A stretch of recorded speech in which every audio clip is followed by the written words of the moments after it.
स्वामी जी, आपके सिद्धांत बहुत सटीक है, यूनिवर्सल है। कोई चैलेंज, कोई त्रुटि निकालने की अवस्था लगती नहीं इसके अंदर, क्योंकि वो तो सारा प्रकृति बेस्ड है और प्रकृति तो सनातन है और आपका सारा जो बातें हैं वो सनातन सत्य पर आधारित है। लेकिन ये जो वर्तमान समाज चल रहा है और वो आज का कलयुग चल रहा है, कलयुग को सतयुग बदलना हमारे हाथ की बात नहीं है, लेकिन लोगों का जो मानसिक सेटअप है वो आपके सिद्धांतों से बदल सकते हैं अगर प्रयास किया जाए सही दिशा के अंदर और गहरा प्रयास किया जाए। तो आज जो घर में बिखराव हो रहा है, समाज में बिखराव हो रहा है, संस्थाओं में बिखराव हो रहा है, पॉलिटिकल पार्टी के अंदर बिखराव हो रहा है, तो उसके मुख्य दो बड़े कारण नजर आते हैं। एक तो क्या है कि सहनशीलता की बहुत कमी आ गई, इनटॉलरेंट हो गया है हर व्यक्ति, समाज के ज्यादातर लोग इनटॉलरेंट होते जाते हैं। दूसरे, इगोस्टिक होने लग गए हैं लोग, इतने इगोस्टिक है कि मैं तो सब कुछ जानता हूं, यानी उनको जो जानते कुछ नहीं है परंतु अहंकार इतना है कि सब कुछ जानता क्यों, गूगल आ गया, गूगल में डालो निकाल देता है, मैं तो सब जानता हूं, लेकिन वो वास्तविकता नहीं है। तो स्वामी जी, आज की सोसाइटी को और खास करके दो चीजें हम बच्चों में, युवाओं में, बुजुर्गों में, महिलाओं के अंदर किस तरीके से उनका माइंड सेट चेंज करें, अपने अध्यात्म विज्ञान की दृष्टि से कृपया हमें उपदेश दीजिए। मेरे को खुद को ये आध्यात्म विज्ञान के ऊपर बहुत भरोसा है, विश्वास है, और मैं समझता हूँ इस विश्व की या विश्व के लोगों की दृष्टि बदलने में ये विज्ञान काफ़ी हद तक वो सक्षम रहेगा, अपना रोल निभाएगा। बात तो सिर्फ समय की है। विज्ञान तो सरल है, सहज है, सुगम है, और इसीलिए लोगों को समझने में कोई दिक्कत या बाधा नहीं आनी चाहिए।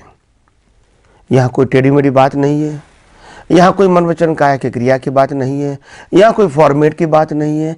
आप कैसे इसको कहोगे कि ये गलत है या ये सही है, क्योंकि कोई डिवीजन ही नहीं है, कोई ड्यूअलिटी ही नहीं है। जितने भी धर्मों में जाओगे सब जगह ड्यूअलिटी है, जितने भी पॉलिटिक्स में जाओगे ड्यूअलिटी है, विचारधारा में ड्यूअलिटी, सोशल लाइफ में ड्यूअलिटी, सामाजिक व्यवहार में ड्यूअलिटी है, द्वंद्व है। और ये विज्ञान निर्द्वंद है, जिसका कोई ऑप्शन नहीं है, नहीं स्वीकारो, नहीं मानो या नहीं समझ सकते हैं, वो एक एंगल है, मगर उसका कोई ऑप्शन नहीं है।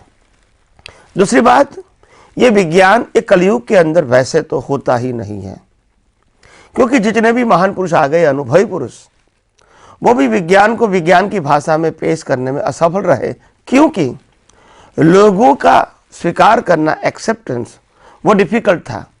और इसीलिए बताने वाले के पास अगर स्ट्रांग पावरफुल संजोग नहीं लेकर आए हैं तो ये बताना संभव नहीं होता है। और इसीलिए धीरे धीरे विज्ञान के ऊपर से वो डाइवर्ट होके फॉर्मेलिटी के ऊपर, फॉर्मेट के ऊपर आ जाते हैं, ताकि कम से कम मार्ग चलता रहे।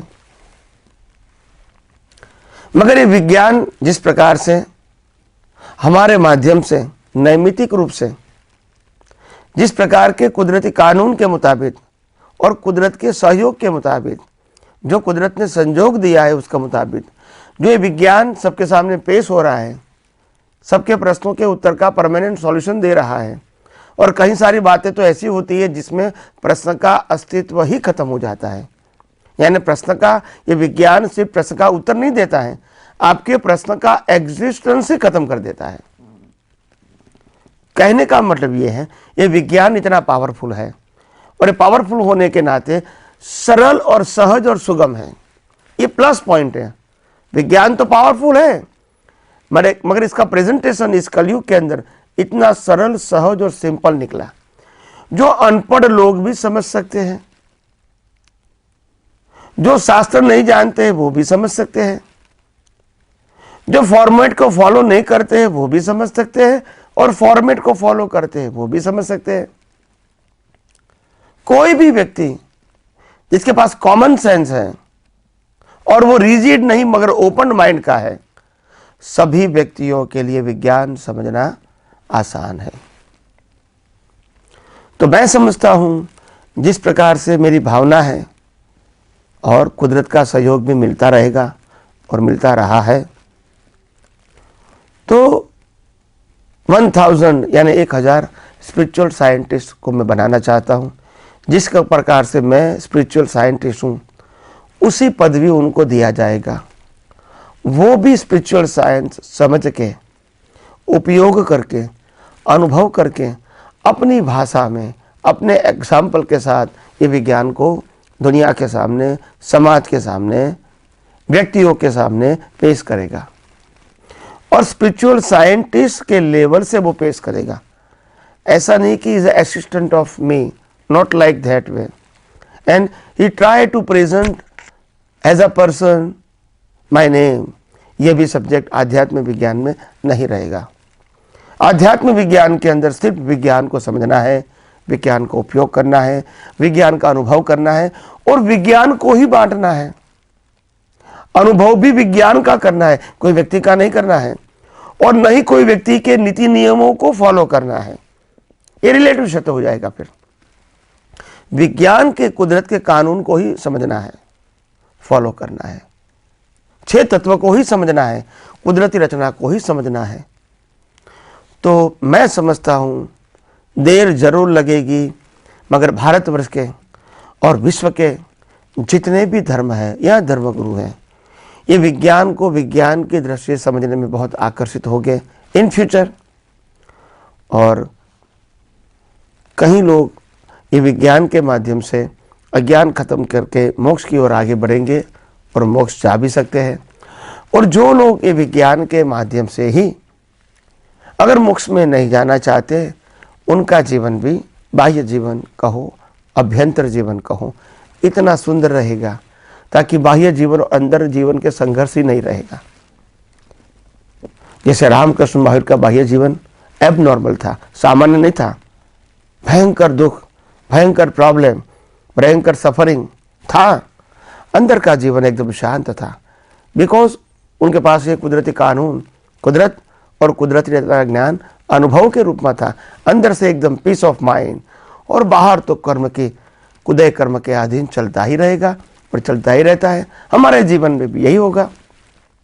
मगर विज्ञान आपकी दृष्टि बदलने से, और दृष्टि के बदलने के बाद अनुभूति है जैसे जैसी होती जाएगी, अपने आप शांति रहेगी, समाधान रहेगी, सरलता रहेगी, सहजता रहेगी, देहाध्यास खत्म होता जाएगा, अज्ञान खत्म होता जाएगा, भीख और भय खत्म होता जाएगा, जन्म मरण की कोई अपेक्षा नहीं रहेगी, न कोई साधन संपत्ति संबंधों की अपेक्षा रहेगी, न कुछ पाने की खोने की कोई चिंता रहेगी, क्योंकि मैं ही शाश्वत सुख वाला हूँ, मैं ही अनंत ज्ञान वाला हूँ, अनंत दर्शन वाला हूँ, और मैं ही चेतन और विनाशी हूँ।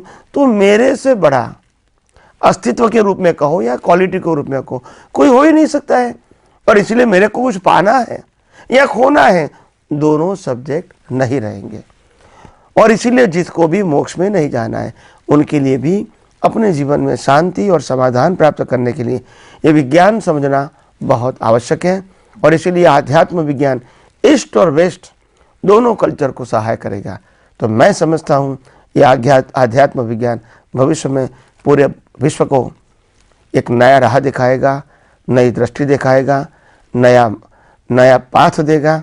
और यही विज्ञान से हजारों लाखों करोड़ों लोगों का कल्याण होने वाला है। कल्याण का मतलब होता है सभी की दृष्टि परिपक्व होगी, यथार्थ होगी और यूनिवर्सल ट्रूथ के लॉ के ऊपर रहेगी। और इसी प्रकार से ये विज्ञान समझ के हम सब अपना जीवन खुद ही धन्य बनाएं और अनुभव करके और धन्य बनाएं, और आगे हम यही विज्ञान को और गौर से, गहराइयों से जानने का प्रयास करते रहें।